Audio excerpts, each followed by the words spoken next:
They hit him with I just talked to Santa and he told me you're not getting any presents if you don't go to bed tonight. Huh? You want to talk to Santa? No, Santa's busy. No, I can't help you. I can't help you. I need you to go to bed. You couldn't tell. They really hit him with the Santa MO.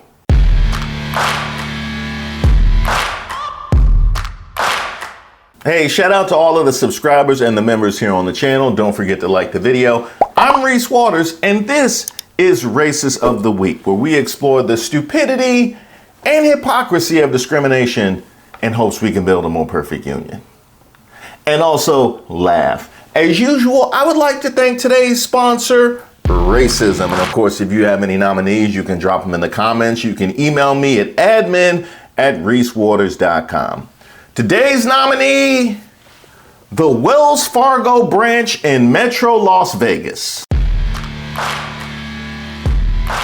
Which is wild, because if you are a bank in Metro Las Vegas, you have already won the business lottery. You know what I mean? Like, why really are you starting any drama? Being a bank in Vegas would be like selling bad decisions in Vegas. That's what it would be like selling civil liberties on the streets of DC. This is fake. Black chef who built a $5 million food empire sues Wells Fargo after manager refused to cash his IRS check, yelled at him in front of customers, and ordered him out.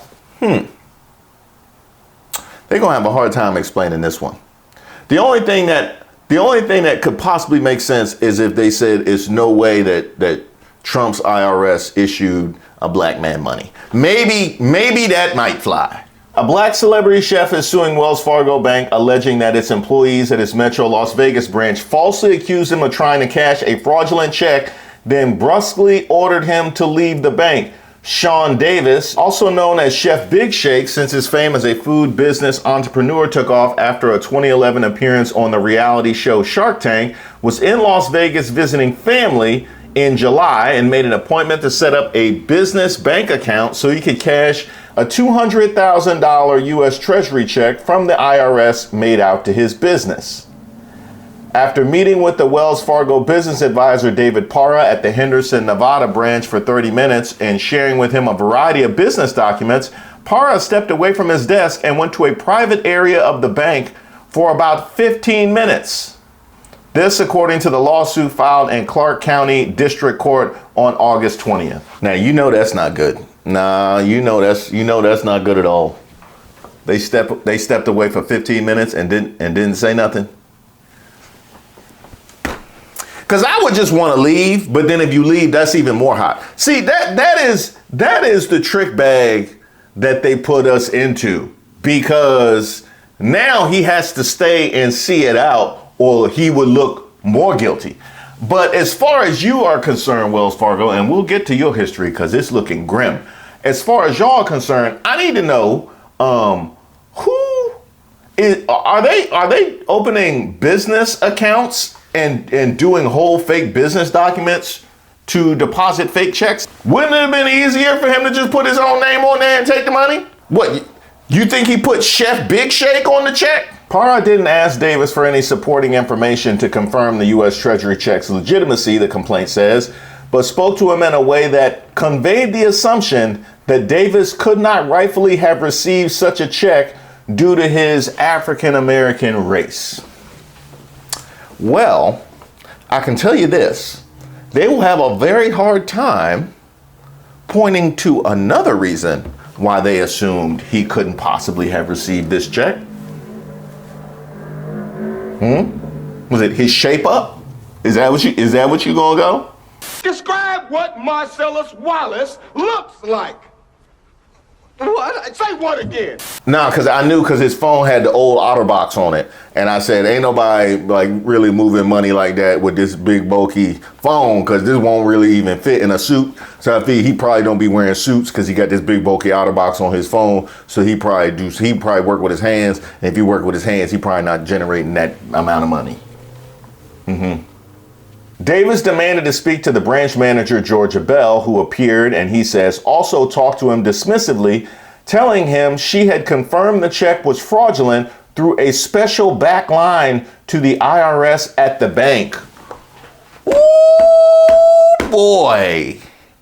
Ooh, boy, that is quite the indictment now, isn't it? You confirm that the check was fraudulent? Tell me more, Georgia Bell. Please, go on. No, we just gonna take it all down for the lawsuit. Somebody told a lie one day. I'll be honest, I'd have been mad if I was him this whole time until the moment they told me they confirmed it was fraudulent through an IRS backline. I'd have been so excited when they told me that, because I know I'm about to come up off way more money than that check said. Oh yeah, now we good. Now we good. I was mad earlier, but now this just got good. As Davis insisted they were wrong and asked to speak to someone at the IRS, Bell and Parra repeatedly interrupted him, raised their voices, and spoke over him, he claims. I can't help you, Bell allegedly said loudly in front of other customers and employees. This is a fake check and it's forged, and I need you to leave the bank. They hit him with I just talked to Santa and he told me you're not getting any presents if you don't go to bed tonight. Huh? You want to talk to Santa? Wait, no, Santa's busy. No, I can't help you. I can't help you. I need you to go to bed. You knew good, Tim. They really hit him with the Santa MO. I said, ma'am, I hope you're not doing what I think you're doing. I said, I have given you an opportunity to clear this up. Don't do this. You're being racist towards me. You're discriminating against me because of what I look like. No, I would never do that, she said. I'll never do that. Well, what would be the reason for you rejecting his check in the first place and going through a whole back line at IRS improv scene? What would be the reason for that? Is this like a off Broadway play that y'all are just working lines for? You got an audition in LA next week? I need to know why this would make any sense. Now, in a circumstance like this, I find it's important to look at the people that are involved. So, Wells Fargo. Issue? Banking while black, woman sues Wells Fargo alleging teller refused to cash her check. All Satara Monroe wanted to do was cash her paycheck, make a stop at the grocery store and go home, but she said her plans were ruined when a bank teller at a Pompano Beach Wells Fargo accused her of committing fraud. The quick errand turned into an hour-long interrogation by police, according to a lawsuit filed November 5th in federal court in South Florida. Monroe, 40, who is black, said she turned to a lawyer after seeing similar stories of black people being discriminated against while banking with Wells Fargo. Now, wait a minute. She said she turned to a lawyer, not because of what happened to her, but because she had heard of similar incidents happening to black people that are banking with Wells Fargo. And I just need to know how bad the problem is when I just go about life and start collecting Wells Fargo racist stories. Shame. They got some kind of T-app for banks? Like, was she on Yelp? That's crazy. Big brand's dark past from exposing Wells Fargo. In public, Wells Fargo calls itself diverse and inclusive. But behind the branding is a trail of racism, fraud, and disrespect, especially toward Black and Latino communities. In the early 2000s, Wells Fargo was caught targeting Black and brown families with subprime ghetto loans.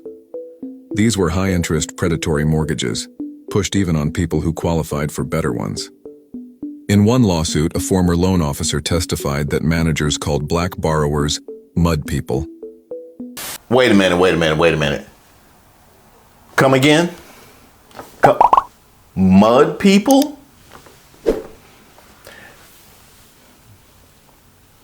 And nobody said nothing? Nobody said nothing. Huh? Nobody that was just allowed to be sitting. Wells Fargo, you slid for far too long. I'm gonna be honest. I can't believe I'm just coming around to y'all now.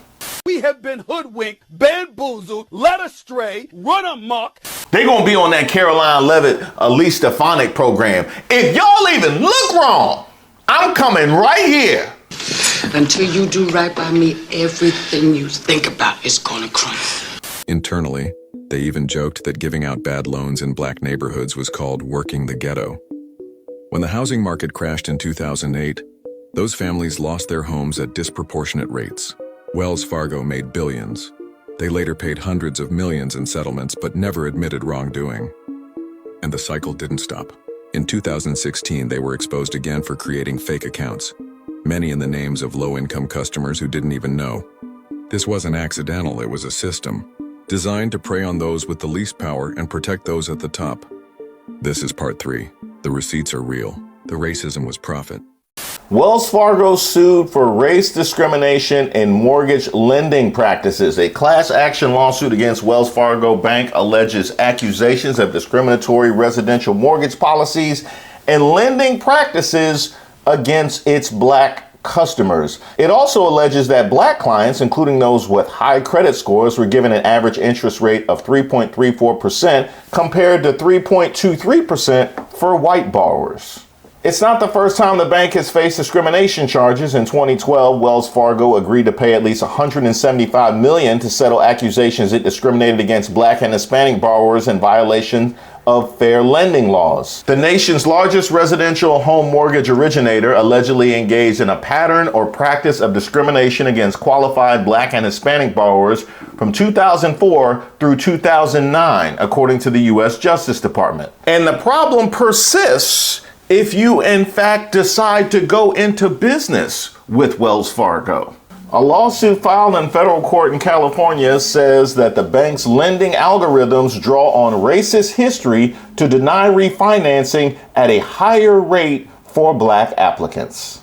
See, what you got to do, y'all got to work from within the system. You got to get in the system in order to try and fix it from within. So as opposed to rejecting Wells Fargo, we need to become a part of Wells Fargo. Stop the cap. Wells Fargo is accused of interviewing black and female candidates for positions that were already filled in an effort to satisfy a diversity policy. Joe Bruno, a former executive in the wealth management division, told the New York Times employees were instructed to interview, quote, diverse candidates after the recipient of the job had already been identified. He is one of 7 current and former Wells Fargo employees who say they were instructed by their direct supervisor or HR to conduct the fake interviews. 5 others say they were aware of the practice or helped arrange it. A spokesperson for Wells Fargo tells CBS they cannot corroborate the claims. In 2020, the bank's CEO, Charles Scharf, made headlines after he claimed the bank had trouble reaching diversity goals because there were not enough qualified minority candidates. You heard that right. You heard that exactly right. Opened his mouth and said with his whole chest that they can't find enough quality minority candidates. The Bank of Mud People. The Bank of Mud People. At the height of the reckoning over race and police killings in the U.S., Wells Fargo CEO Charles Scharf tried to blame his bank's failure to hire and promote black people on black people themselves. While it might sound like an excuse, the unfortunate reality is there's a very limited pool of black talent to recruit from, he said in a memo to employees this summer, uncovered by Reuters. Scharf apologized the day after those comments came to light. I apologize for making an insensitive comment reflecting my own unconscious bias. There was nothing unconscious about that bias. There was zero unconscious. You put it in a whole memo that you sent to coworkers. That's very conscious. Presumably the same memo system that was used for Mud People and the ghetto loans. So, yeah, we're all fully aware. Eyes open here. Not only is this so-called pipeline excuse a way to lay the blame for the bank's failures on people of color, it also perpetuates the idea that the bank is some kind of perfect meritocracy in which white people just happen to be the most talented workers. And I bet if I were to go through their C-suite and their upper management, I won't find any kind of personal relationships at all. I bet it is all perfectly above board. You know, the colorblind meritocracy that the MAGAs talk about. Rife with nepotism. Gotta love it. Wells Fargo's been charged with racial discrimination numerous times. Just this August, the bank paid $7.8 million over claims that it discriminated against over 34,000 black applicants in hiring. Last year, they agreed to pay over $600,000 over more claims of race and sex discrimination against 2,300 female and minority candidates. And like other large banks, Wells Fargo also has a history of discriminating against black home buyers.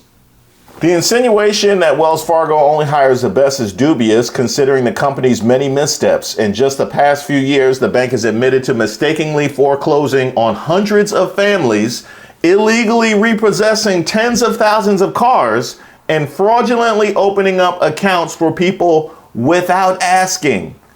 The bank has undertaken at least 4 separate marketing campaigns aimed at improving its dreadful corporate image, issuing official apology after official apology for its litany of abuses. Scharf is the 4th CEO Wells Fargo has hired since 2016 when it got mired in a fraud scandal. The bank has struggled to turn a profit as its competitors have thrived. Wells Fargo's reputation has been so damaged in recent years that it had a hard time even finding a CEO to run the place. All the top candidates were white men, by the way. That's your problem right there. That is your problem. You can't blame us for that. No, you don't want to hire no black people. Well, I guess that would be on you, that the bank is being operated like a teenager that just got their learner's permit first time on the highway. That ain't us. That ain't us. I don't know. You want to try something new? Maybe a real actual interview might be the thing. But you know, that's just my thoughts. You know. Wrong. Huh? I said a real interview. Well, talk to some black people. I'm sure you have black people that bank with you. They not real? It was the norm to just open sales unethically. It was just what we were taught, and we just did it. More than 6 months after the fake account scandal damaged Wells Fargo's reputation, there's been very little accountability at the top.